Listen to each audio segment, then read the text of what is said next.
மற்றொரு நிலவரத்தில் ஆரம்ப பள்ளிகள் மற்றும் இடைநிலை பள்ளிகளின் மைய மதிப்பீட்டு தேர்வில் தமிழ் மொழி மற்றும் சீன மொழி பாடங்கள் இணைக்கப்பட்டுள்ளதாக கல்வி துணை அமைச்சர் ஒங்காவோ சற்று முன்னர் அறிக்கை வெளியிட்டுள்ளார்.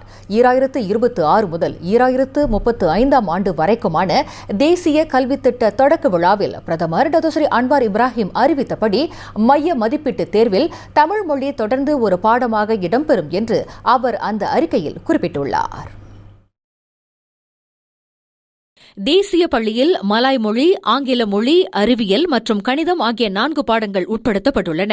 தமிழ் பள்ளிகளில் 4 பாடங்களுடன் சேர்த்து தாய்மொழியான தமிழ் மொழியும் உட்படுத்தப்பட்டுள்ள நிலையில் சீன பள்ளிகளில் சீன மொழி உட்படுத்தப்பட்டுள்ளது. அதேவேளையில் இடைநிலை பள்ளியில் மலாய், ஆங்கிலம், கணிதம், அறிவியல், வரலாறு ஆகிய 5 பாடங்களோடு கூடுதலாக தமிழ் மொழி மற்றும் சீன மொழி பாடங்களும் இணைத்து கொள்ளப்படுகின்றன. இப்பாடங்கள் அனைத்துக்கும் கல்வி அமைச்சின் கீழ் இயங்கும் தேர்வு வாரியம் தேர்வு தாள்களை தயார் செய்யும். எனவே இந்த புதிய திட்டத்தில் இந்திய மாணவர்கள் தமிழ் மொழியை பயில மாட்டார்களா என்ற கேள்விக்கு இடமில்லை என்று ஒங்காவோ விவரித்தார்.